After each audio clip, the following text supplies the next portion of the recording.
오늘 보실 하나님의 말씀은 마태복음 1장 18절에서 21절입니다. 하나님의 말씀을 들으시기 바랍니다.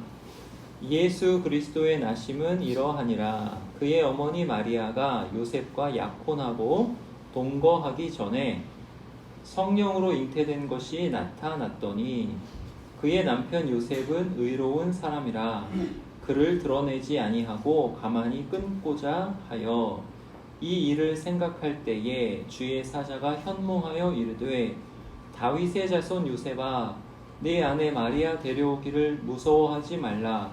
그에게 잉태된 자는 성령으로 된 것이라. 아들을 낳으리니 이름을 예수라 하라. 이는 그가 자기 백성을 그들의 죄에서 구원할 자이심이라 하니라. 아멘. 우리 계속 사도신경을 살펴보고 있는데요. 오늘은 세 번째 줄이에요. 사도신경 한번 보세요. 세 번째 줄. 그는 성령으로 잉태되어 동정녀 마리아에게서 나시고, 이 부분입니다. 예수님께서 잉태되셨는데 어떻게 잉태되셨다고 그러죠? 성령으로 잉태되셨다, 이렇게 나오죠. 여러분이 이 땅에 있는 것, 그것은 여러분도 잉태되었기 때문이죠. 여러분이 만약에 맞이라면은 지금 2023년이니까 2002년이냐 3년 요 어간에 또는 그 전에 어머니가 또는 아버지가 어머니와 아버지가, 어머니는 아버지가 아니죠. 어머니와 아버지가 결혼을 해서 여러분을 낳은 거죠. 둘째, 셋째라면 훨씬 전에 결혼을 하시고 형이나 누나를 낳고 여러분을 낳으셨어요. 사람이 태어나려면 반드시 아버지와 어머니가 있어야 하는 거죠. 아버지나 어머니 없이 태어난 사람은 없습니다. 이것은 이제 어려운 신학적 용어로 뭐라고 하냐면 보통 생육법이라고 해요. 보통 생육법. 오디너리라는 말을 써요, 영어로. 보통 생육법. 그 신화적인 인물은 태어난 게 좀 다르다라고 해요. 여러분 아는 사람 있죠?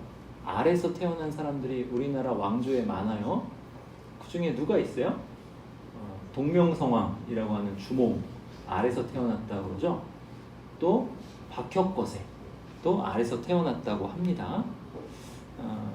주전 한 58년경에 동명성왕이 태어났다 그러고, 주전 한 69년경에 박혁거세가 태어났다 그러는데 알에서 태어났다라고 합니다. 농담을 좀 섞어서 얘기하면 예수님께서 태어날 때는 이렇게 특이하게 태어난 사람이 많았나 봐요. 웃으라고 한 소리입니다. 여러분 왜 알에서 태어났다라고 할까요? 그 왕족이나 왕의 시조, 어떤 나라의 시조를 알에서 태어났다라고 하는데 왜 알에서 태어났다라고 할까요? 여러 가지 학설이 있어요. 어떤 이는 알이 태양처럼 동그랗다라고 해서 이것은 태양과 관련되어 그렇게 이야기하는 것이다, 이런 이야기를 하는 사람들이 있어요. 그러니까 알에서 태어났으니까 이 사람은 무슨 아들이라는 거예요?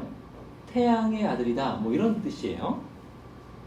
그러니까 신적인 인물이다, 이런 것을 강조하는 거죠. 또 어떤 이는 알을 새와 연결시킵니다. 새가 알을 낳죠. 새와 연결시키는데 왜 새와 연결시키냐면 새는 땅에 있다가 어디로 날아가요?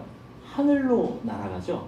그래서 알에서 태어났다라고 하는 것을 이 사람은 땅과 하늘을 연결시키는 사람이다, 이런 뜻을 가진다라고 해요. 이런 학설이 있어요. 근데 이 두 가지 학설의 공통점이 뭐예요? 사람을 어디랑 연결시키는 거예요? 하늘과 연결시키는 거예요. 그러니까 알에서 태어났다라는 것은 하늘과 이 사람을 연결시키는 거다라는 거죠. 옛날 사람들 안에도 어떤 희미한 인식이 자리 잡고 있었던 거예요. 진리가 자리 잡고 있었던 거예요. 무슨 진리냐면 특별한 왕이 태어나면 그 왕이 어떤 사람이어야 되냐? 우리에게 태평성대를 주어야 되는 사람인데 그 태평성대는 원래는 누가 주느냐? 하늘에 있는 신이 준다라는 거예요. 그러니까 신이 우리에게 태평성대를 주는데 알에서 태어난 이 왕이 태양의 아들이거나 또는 하늘과 땅을 연결시키는 사람이 되어서 신이 우리에게 태평성대를 가져다 주는 것을 잘 해야 된다. 이런 뜻을 가지고 있는 거죠. 그 안에 이제 진리가 어느 정도 담겨 있는 거예요. 첫째는 왕을 구원자처럼 생각한다는 거고, 둘째는 그 구원자가 어디랑 연결되어 있다? 하늘과 연결되어 있다. 이것을 생각했다는 거예요. 그러니까 이게 탄생설화에서 알에서 태어났다는 것이 이런 의미가 있구나 생각하시면 돼요. 근데 알에서 태어났다라는 그 의미의 실체가 뭐냐 했을 때는 성령으로 잉태되어 이거예요. 알에서 태어났다는 그 말이 희미한 진리를 담고 있는데 그 진리의 실체, 그 진리가 가리키는 것이 무엇이냐 하면은 예수님께서 성령으로 태어나신 것을 가리킨다라는 거예요. 앞에서 보통 생육법이라고 했죠. 보통 생육법은 뭐라고 했어요? 아버지와 어머니 사이에서 태어난 것을 보통 생육법이라고 했죠. 예수님의 경우는 달라요. 예수님은 보통 생육법으로 태어난 것이 아니에요. 성령으로 잉태되었다라는 거예요. 여러분, 성령님이 누구냐면 제3위 하나님이십니다. 성부, 성자, 성령 이렇게 삼위일체 하나님이신데 성부는 성자를 낳으셨죠? 성자는 성부에게서 낳아지셨어요. 그리고 성부와 성자에게서 성령님이 나오십니다. 성경에 그렇게 표현이 돼요. 그래서 논리상으로는 성령 하나님은 세 번째예요. 뭐 시간상이 아니라 이건 논리상이에요. 그 세 번째니까 제3위 하나님이시다. 그 성령님으로 예수님께서 잉태되었다라는 거예요. 그러니까 아버지가 어머니와 함께 자녀를 낳은 게 아니라 마리아에게 성령께서 작용하셔서 마리아가 잉태되었다. 그렇게 해서 예수님께서 태어나셨다. 이것이 성경에서 가르쳐주는 진리입니다. 그러니까 예수님께서 이 인간의 몸과 영혼을 취하셔서 나오셨는데 하나님이신 분이, 로고스이신 분이 인간의 몸과 영혼을 취하셔서 나오셨는데 누구에게만 취하신 거예요? 마리아에게만 취하신 거예요. 어머니에게만 취하셨다 이거예요. 우리 창세기 한번 가보실까요? 창세기 3장 가보세요. 창세기 3장. 사도신경 안에 있는 귀한 진리를 우리 살펴보고 있는 거예요. 창세기 3장 15절 한번 보세요. 창세기 3장 15절.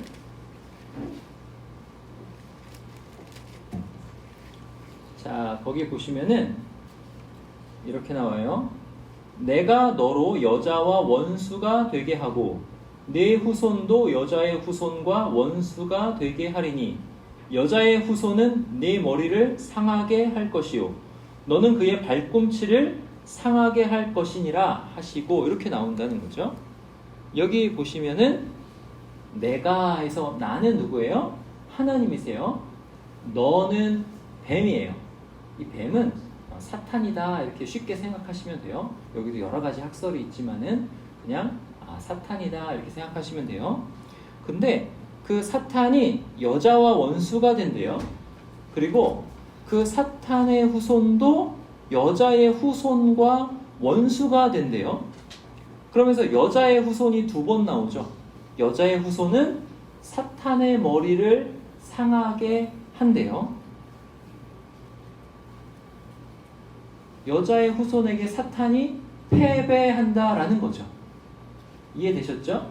근데 여기서 특별히 후손이긴 후손인데 무슨 후손이라고 하는 거예요?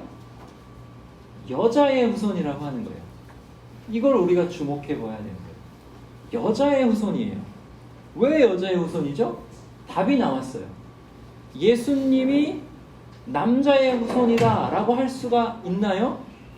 그럴 수가 없다라는 거죠. 왜요? 예수님은 이 생물학적으로 여자의 몸만 빌리셨기 때문에 그래요. 인간 아버지로 인한 것이 아니기 때문에 그래요.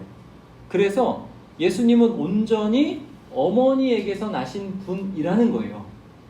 이게 예수님의 탄생이에요. 예수님은 어머니에게서 나신 분이다. 여자의 후손이다. 이게 굉장히 중요해요. 굉장히 중요해요. 왜냐하면 예수님이 여자의 후손이다 라는 말은 예수님이 아담의 후손은 아니다 라는 말이랑 똑같은 거예요.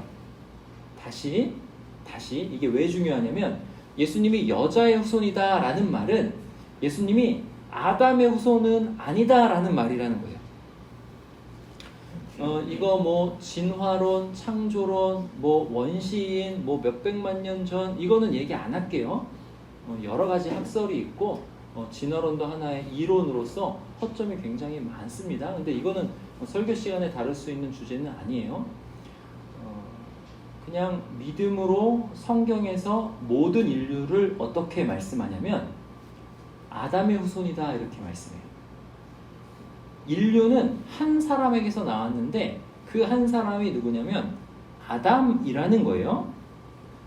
그래서 아버지가 있으면 다 아담의 후손이에요.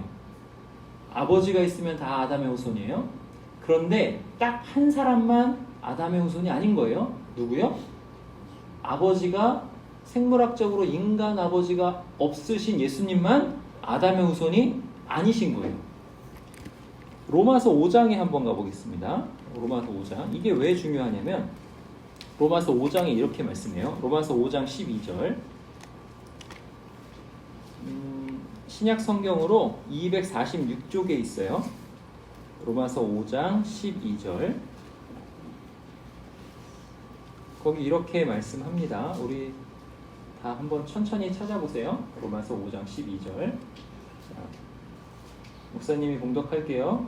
그러므로 한 사람으로 말미암아 죄가 세상에 들어오고 죄로 말미암아 사망이 들어왔나니 이와 같이 모든 사람이 죄를 지었으므로 사망이 모든 사람에게 이르렀느니라.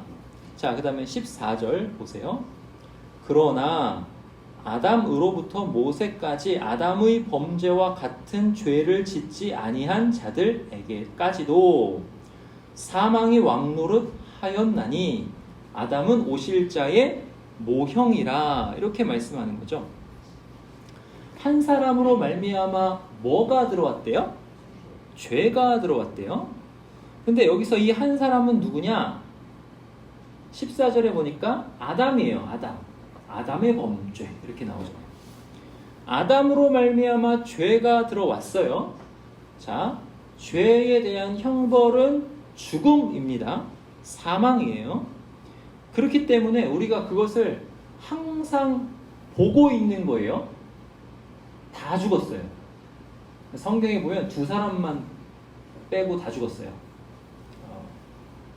하여튼 그거는 예외로 하고 다 죽었어요. 죄를 지으면 어떻게 된다? 죽는다라는 거예요. 우리 지금 그걸 보는 거예요. 장례식장 갈 때마다 보는 거예요. 아, 이거는 죄를 지으면 죽는 것이야. 이렇게 보는 거예요. 근데 왜 이렇게 됐냐면 아담이 죄를 지었기 때문에 이렇게 됐다라는 거예요. 그러면 아담이 무슨 죄를 지었냐 하는 거죠. 아담이 무슨 죄를 지었냐?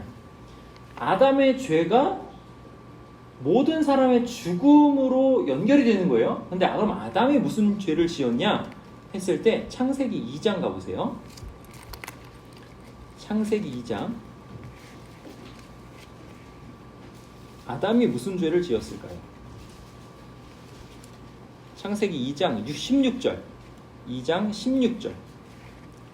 16절 17절 보세요. 여호와 하나님이 그 사람에게 명하여 이르시되 동산 각종 나무의 열매는 네가 임의로 먹되 선악을 알게 하는 나무의 열매는 먹지 말라. 네가 먹는 날에는 반드시 죽으리라 하시니라. 이 말씀을 어기고 선악을 알게 하는 나무의 열매를 먹었다는 거죠. 자, 선악을 알게 하는 나무의 열매를 먹으면 어떻게 된다고 그랬어요? 반드시 죽으리라. 그대로 다 모든 인류가 다 어떻게 되었어요? 죽었다라는 거죠. 자, 그러면 이것을 거꾸로 생각해 보죠. 거꾸로. 만약에 아담이 이 명령을 지켰다라고 가정해 보세요. 안 먹었어요. 안 먹고 이제 이 명령은 안 먹는 것뿐만이 아니라 깊은 의미는 뭐냐면 하나님의 뜻을 깨달은 거야. 거기서 하나님의 뜻을 깨달아 가지고 하나님과 대화가 통하는 수준까지 점점 이 아담의 인식이 신의식이라고 하죠. 아담의 하나님에 대한 지식의 깊이가 더 커지는 거예요. 더 깊어지는 거예요. 그렇게 깊어져 가지고 하나님과 조금씩 말이 통하기 시작하는 거야. 그러면서 선악을 알게 한 나무의 열매를 안 먹었어요. 그랬다고 해봅시다. 아담이 선악을 알게 한 나무의 열매를 안 먹었어요. 그 뒤에 우리가 태어날 수 있어요? 없어요? 있죠. 없을 것 같죠? 없어요. 이 오답도 목사님이 이걸 줘야 될 것 같아. 잠깐만요. 오답이지만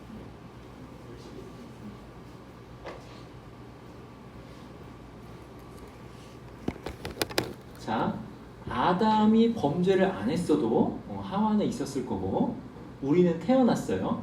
그러면 생각해 보세요. 우리가 다 태어나서 죽을까요? 안 죽을까요? 안 죽죠. 안 죽죠. 나갈 때 저기 장유돈 받아가요. 안 죽어요. 우리 안 죽어요. 자, 이거를 생각해 보라는 거죠. 하나님의 명령을 안 지켜서 다 죽잖아요. 그러면 하나님의 명령을 지켰으면 어떻게 된다는 거예요? 안 죽었다. 이건 당연하죠. 그죠? 그러면 아담이 이 죄를 범했을 때 어떤 자격으로 범했냐? 어떤 사람으로 이 죄를 범했냐면 모든 인류의 시초이면서 대표로 이 죄를 범한 거예요.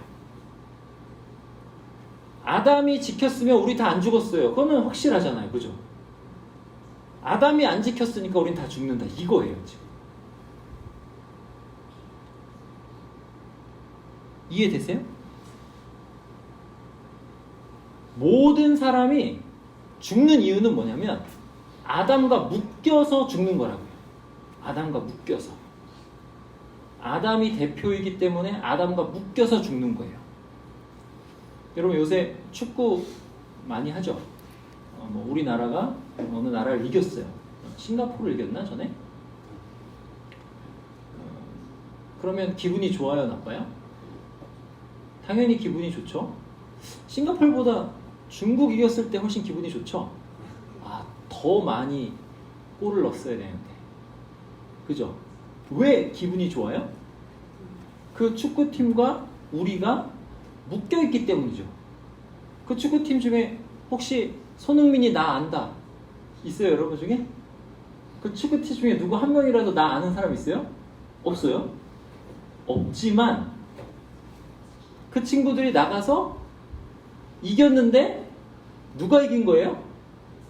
내가 이긴 거야. 그리고 내가 저 큰 나라 중국을 이긴 거라는 느낌이 든다는 거죠. 이거랑 똑같은 거예요. 조폭끼리 싸울 때, 야, 우리 너무 큰 손실 하지 말고 너랑 나랑 그냥 1대1로 결정하자. 이런 거 있죠? 지면 어떻게 돼요? 여기가 여기를 먹는 거예요. 이긴 쪽이 진 쪽을 먹는 거예요. 다 싸워서 그렇게 하는 게 아니라 1대1로 싸워서 그렇게 하는 거예요. 이건 뭐 조폭뿐만이 아니라 옛날에 뭐 전쟁에서도 이런 일이 있었어요. 1대1로 해가지고 이겼어. 그러면 그냥 다 그쪽을 먹는 거예요. 옛날에 우리나라 고위직이 나라를 팔아먹었죠? 어디에? 일본에. 우리나라 전 국민이 그 나라 팔아먹는데 동의했나요? 동의 안 했죠? 그랬는데 일본이 우리를 식민 통치했어요. 이렇게 되는 거예요. 무슨 뜻인지 아시겠죠? 아담과 묶였다. 아담이 우리의 대표다. 이게 이런 뜻이에요. 그런데 하나님께서 약속대로 여자의 후손을 보내주셨어요. 자, 여자의 후손은 아담과 상관이 있다 없다? 없다라는 거예요. 여자의 후손을 보내주셨어요. 아담과 안 묶여요. 아담의 씨로 난 분이 아니에요. 그러니까 아담이 범한 그 죄에 예수님이 상관이 있어요 없어요? 없죠.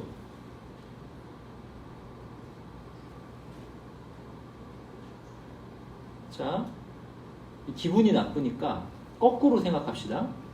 우리나라가 일본에서 누가 기시다인가 누가 나라를 팔아먹었어요. 우리나라한테. 그래서 우리나라가 일본을 꿀꺽했어요. 그래서 우리나라 일본을 식민통치했어요. 근데 일본에 미국 대사관이 있습니다. 미국 대사관에 우리가 아무렇게나 할 수 있어요? 없죠. 다른 데는 다 아무렇게나 할 수 있어도 미국 대사관은 아무렇게나 할 수 없어요. 왜 그래요? 거기는 일본 소속이 아니니까요. 이해되죠? 아담에게 다 묶여서 다 죄로 다 죽는데 예수님은 성령으로 나셔서 아담에게 안 묶인단 말이에요. 아담의 죄책이 예수님에게 없다라는 거예요. 유죄가 아니다. 이제 이렇게 나셨다는 거예요. 예수님께서. 근데 이게 뭐랑 연결이 되냐면 다시 우리 오늘 본문으로 가보세요. 마태복음 1장으로 가보세요. 마태복음 1장. 마태복음 1장 우리 본문에서 21절 계속 강조하면서 제가 읽은 본문이에요. 자, 앞에 18절에 성령으로 잉태된 것, 그렇죠? 그리고 20절에 성령으로 된 것, 이렇게 나왔어요. 그 다음에 21절에 뭐랑 연결이 되냐면 이는 그가 자기 백성을 그들의 죄에서 구원할 자이심이라 하니라. 이게 죄에서 구원하는 것이랑 연결이 된다는 거죠. 자, 로마서 5장 다시 가보세요. 로마서 5장에 이걸 어떻게 얘기하냐면 로마서 5장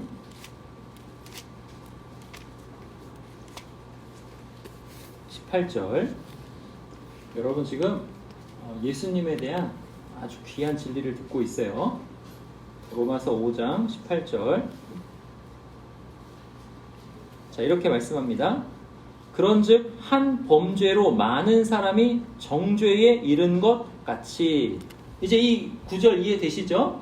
아담 때문에 정죄에 이르렀다는 거예요. 한 의로운 행위로 말미암아 많은 사람이 의롭다 하심을 받아 생명에 이르렀느니라. 19절.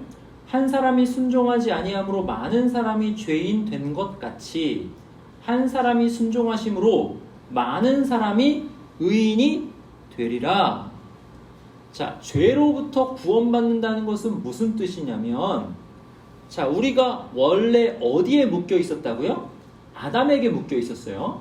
아담에게 묶여 있는 우리가, 여기가 죄고 또 사망이에요. 아담에게 묶여 있는 우리가 예수님이 여자의 후손으로 해서 다른 분이 오셨어요. 다른 대표가 오셨단 말이에요. 요 다른 대표, 이분이 오셔서, 우리 예수님이 오셔서 다른 대표 분이 오셔가지고 우리를, 아담에게 묶여있는 우리를 꺼내가지고, 여긴 사망이에요. 꺼내가지고 옮겨서 예수님에게로 묶은 거예요. 이게 바로 구원이에요. 죄로부터의 구원은 뭐냐면 우리가 아담에게 묶여 있었는데 여자의 후손, 성경에 예언되어 있었던 여자의 후손 예수 그리스도께서 오셔서 예수님에게로 우리를 묶으신 거예요. 사망에서는 놓였고 이제 아담과는 상관이 없어요. 사망과는 상관이 없고 이제 생명으로 우리가 옮겨졌다. 이게 구원이에요. 여러분 영화에서 비공식 작전이나 또 모가디슈나 이런 영화 보시면은 열심히 그 나라를 탈출하는데 어디까지 가면 탈출이에요? 대사관까지 가면 탈출이에요. 비행기 타고 날아가는 데까지가 긴장감이 있고 막 그렇진 않아요. 왜냐면 비행기 타고 날아가는 거는 그 영화에서 그렇게 긴장감이 있지 않아요. 대사관까지 딱 들어가면 거기서 긴장감이 딱 풀어지는 거예요. 왜요? 대사관 안은 다른 영토인 거예요. 그 나라가 아닌 거예요. 그러니까 우리가 지금 비록 이 땅에 살고 있지만 우리는 아담과 같은 영토에 살고 있는 것 같아요. 겉으로 보기에는. 근데 마치 대사관 안에서 대사관이 자꾸 우리를 따라다니는 것 같은 그런 영토에 사는 거예요. 예수 그리스도와 묶여가지고 생명 안에서 우리는 지금 살고 있는 거예요. 이게 예수님 소속으로 옮겼다라는 말의 뜻이에요. 그것 때문에 이제 우리에게 무슨 일이 일어나냐면 우리도 죽어요. 우리도 죽는데 우리의 죽음은 완전히 다른 죽음인 거예요. 우리를 영원한 고통으로 밀어넣어서 죄에 대한 형벌로 죽는 죽음이 아니고 우리의 죽음은 우리 안에 있는 죄가 다 없어지면서 하나님께로 가는 죽음이에요. 완전히 바뀌는 거예요. 이게 근데 왜 이렇게 되냐면 이미 예수님과 묶여있기 때문에 예수님 믿는 순간 이거예요. 요한복음 5장 24절에 목사님 읽을게요. 내가 진실로 진실로 너희에게 이르노니 내 말을 듣고 또 나 보내신 이를 믿는 자는 영생을 얻었고 심판에 이르지 아니하나니 사망에서 생명으로 옮겼느니라. 우리 따라해 봅시다. 사망에서 생명으로 옮겼느니라. 여러분 여기서 옮길 것이다예요? 아니에요. 옮겼느니라예요. 이미 옮겼다 이거예요. 아담의 자리에서 예수님 자리로 이미 옮겼다. 골로새서 1장 13절 그가 우리를 흑암의 권세에서 건져내사 그의 사랑의 아들의 나라로 옮기셨으니 옮겼다. 이렇게 우리가 믿을 수 있는 첫 단추가 뭐냐 했을 때 예수님께서 어떻게 나셨다고요? 우리 사도신경 다시 앞으로 가볼까요? 세 번째 줄 같이 읽어봅시다. 사도신경 세 번째 줄 시작. 그는 성령으로 잉태되어 동정녀 마리아에게서 나시고 이거예요. 예수님의 동정녀 탄생 이것이 의미하는 것이 바로 우리가 예수님에게로 옮긴 것과 연결이 되는 것입니다. 예수님께서 창세기에서부터 예언한 그 구원자인 거예요. 여자의 후손인 거예요.